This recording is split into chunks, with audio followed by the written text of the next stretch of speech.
Bien, continuamos con doctrinas básicas.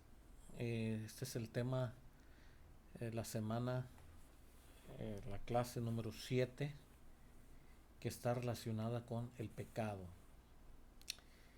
Eh, Cuando ustedes tengan oportunidad, busquen un diccionario bíblico, la palabra pecado, y vean de cuántas maneras aparece pecado en la Biblia. Y si nosotros lo llevamos a una concordancia Strong, podemos encontrar diferentes acepciones de la palabra pecado. Pero, ¿cómo aparece en el Antiguo Testamento?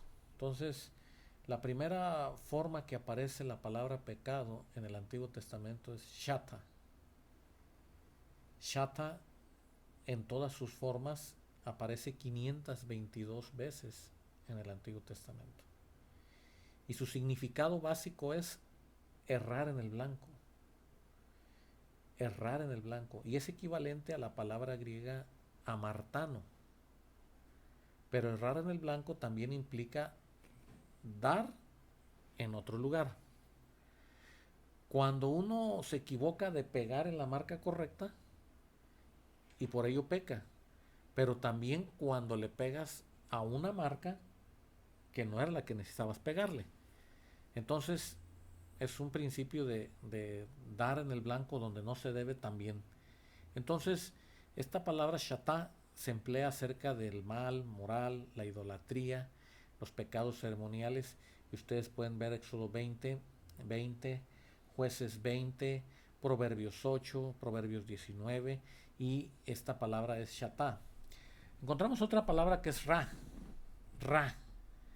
444 veces en el Antiguo Testamento y que equivale a cacos o poneros y lleva la idea de romper o arruinar. A menudo tiene que ver con calamidades y se traduce esta palabra con mal.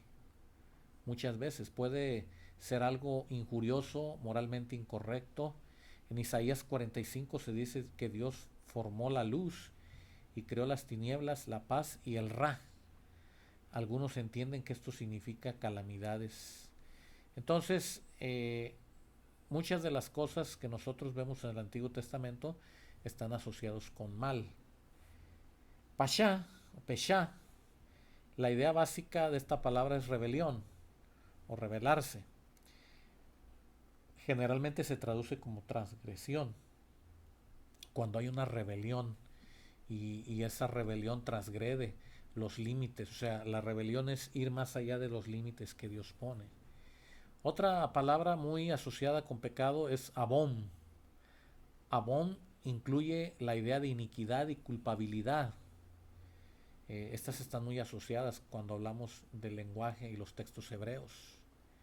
El siervo sufrido en relación con el pecado vivo, ¿sí? Es iniquidad y culpabilidad. Otra palabra es shagaj. La palabra shagaj, que significa descarriarse. Todos nos descarriamos como ovejas. Ese descarrío implica una desviación. Aquel que conociendo dónde debía caminar se desvió. Otra palabra muy usada es asham. Asham, que es culpabilidad delante de Dios. Entonces, esto tenía mucho que ver con las ofrendas por la culpa y el pecado. ¿Sí? Incluye la culpa intencional y la culpa no intencional, Levítico 4. Rasha, aunque es una palabra que muy poco se usa, en los Salmos y en Ezequiel es parte de la literatura, de la poesía, y significa algo opuesto a lo justo, a lo verdadero, Rasha. Y Taj es otra palabra en el Antiguo Testamento que puede ser como un descarrío premeditado, no accidental. Un pecado que fue alevoso, ventajoso. Pero estas palabras que acabo de decir ocurren en el Antiguo Testamento. En el Nuevo Testamento encontramos la palabra cacos. Cacos, que significa un mal físico. Algunos lo asocian con la enfermedad o con un mal moral. Cacos con una deformación. Poneros. Poneros que se le aplica a maldad o un mal moral, un mal de raíz, y muchos se lo atribuyen a los demonios, a los espíritus malos y a Satanás. Poneros.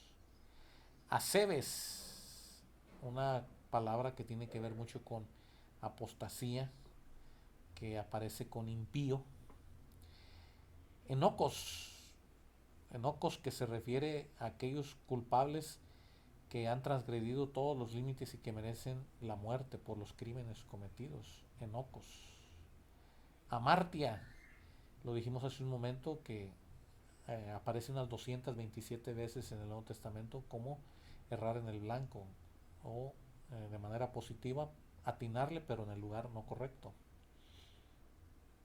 Anomos, anomos, iniquidad, alguien que está sin ley, alguien que vive sin ley, en el sentido escatológico el anticristo. Parabates, parabates como un transgresor, alguien que está violando continuamente la ley, ¿sí? Y aparece otra definición de pecado como es agnoen, agnoen, alguien que adora a otro que no sea el Dios verdadero. Y esto es agnoen. Paraptoma, paraptoma que tiene que ver con ofender con propósito, aquel que insulta con propósito. Hipócrisis, esta ustedes la traen ya al tiro, ¿verdad? Entonces vamos a partir de tres ideas con hipócrisis. Interpretar falsamente, aparentar lo que hace un actor, ¿sí? Y seguir una interpretación que es falsa.